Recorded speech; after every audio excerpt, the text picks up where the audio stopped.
Now, if when I have a single leg, I begin to notice my opponent's hips not being facing towards me, but more beginning to turn away, and it doesn't have to be drastically. And actually, it doesn't have to be a whole lot, especially if he's facing me initially. If I notice his hips, if this is the leg that I have, start to turn away,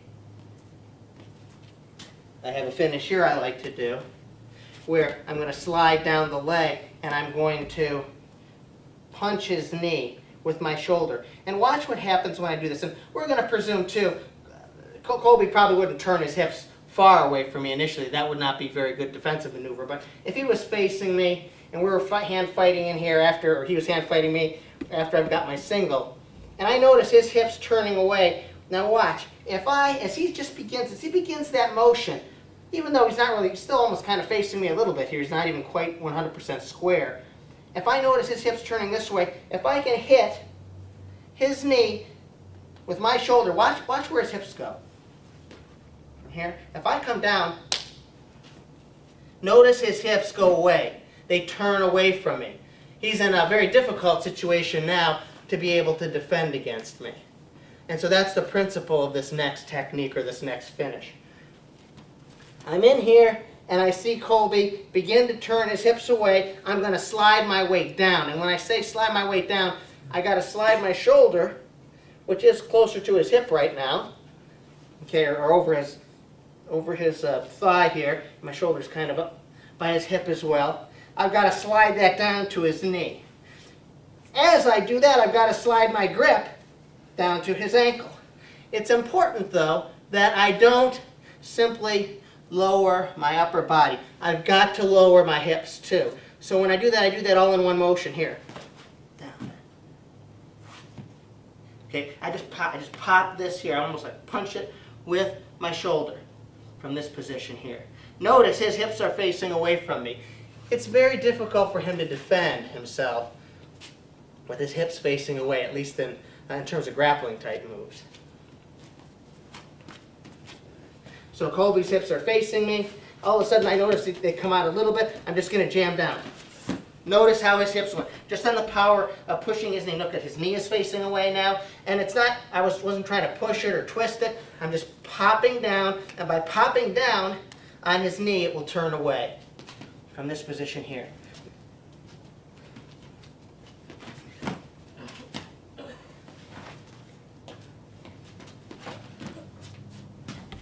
Now, this situation comes up, in fact, more when my partner has a whizzer. Okay? There wouldn't be too many times where Kolby wouldn't be having some grip on me, either hand fighting or a whizzer. This frequently comes up in a situation where my partner or my opponent has a whizzer on me. Now, if he has a whizzer, again, my first goal is to take that away and to keep my head up. I mean, because one option I'd be thinking about is our throw that we do from here.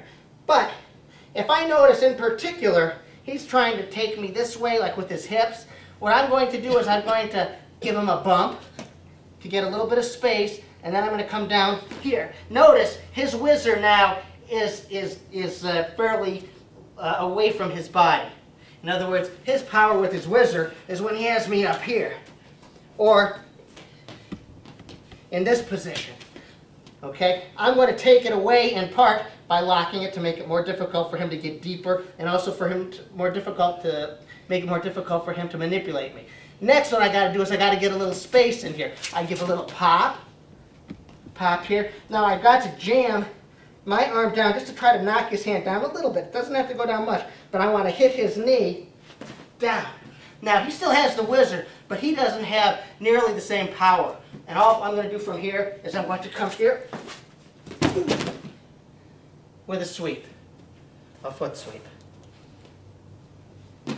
My ability to lower my level and my shoulder against his wrist, especially after I've attacked that whizzer, is usually pretty good, because it's like I'm putting my whole weight to slide down that leg and to pop that knee. And as you can imagine, his whizzer is going to be better as he's kind of facing in or slightly square here. He's not going to have as much power in this direction, especially if I've slid his arm down to where the whizzer is not as tight as it was before. So he's pushing into me with his, usually has his weight inside. If I feel any weight or any shift, I'm going to come down hard on the knee from here. Now from here, I'm low. He still has me, but he doesn't have a good grip on me. All I'm going to do is I'm going to skip in. Again, I can't come in and reach. I'm going to skip and come down.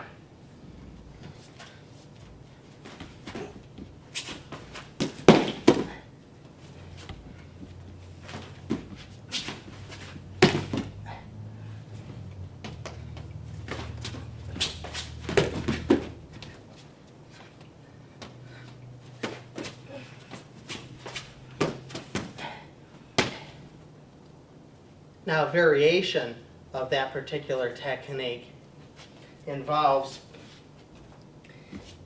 feeling or becoming sensitive to when he starts to turn away. And again, he doesn't have to turn away all that much, but I just noticed, for example, there's a difference between him facing here, where he's got a lot of power in me, towards me, or into me, and when he starts to keep his hip out more to the side. And typically, again, people do that more when they whizzer. But just in terms of the hand fighting, and as we're scrambling in this position, like right now, when he reached over here, his hip turns slightly more. If he starts moving this way, his hip turns slightly away. And it comes down to me just being sensitive to that. Now, one option, as I feel his hips coming away, instead of popping down here, what I can do is I'm going to slide down, but I'm going to slide my shoulder behind the back of his lower part of his hamstring here, to here.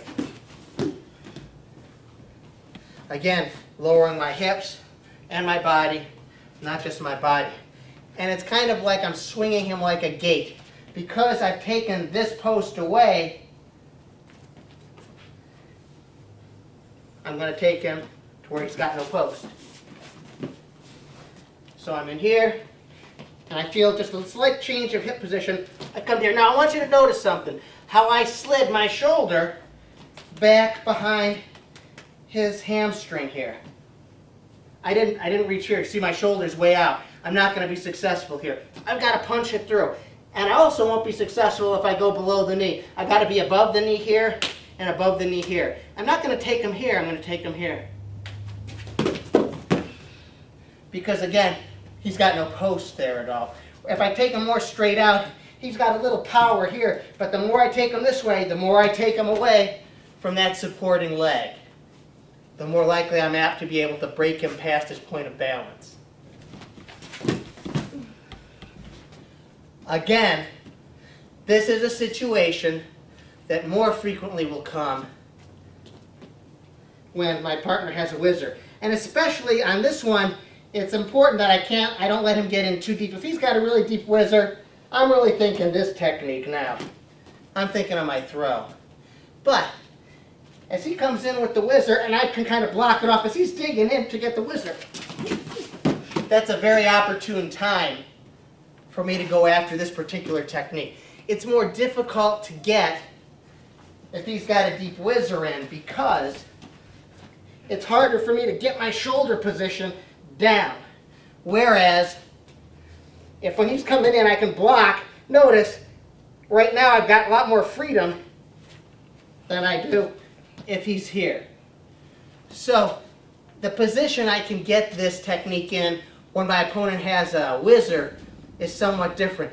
He can't have a deep whizzer. And of course, when he's attacking a whizzer, when I have a single leg, I want to be trying to finish as quickly as I can and not simply let him secure grips that he wants to secure to be able to defeat me and defend my single leg. So, I'm in here, he's going for the whizzer. I'm keeping that elbow in tight, I'm blocking it off. I'm making it very difficult. Also, too, my head is up. If my arm is down or out and my head is down, it's easy for him to get a whizzer. That's no good for me. If I have the single, I feel it coming in. I've got a little bit of movement and mobility here. I've got a little movement and mobility. And when I tap, I'm not just tapping like this, because I'm pushing my shoulder in as I rotate. As I rotate.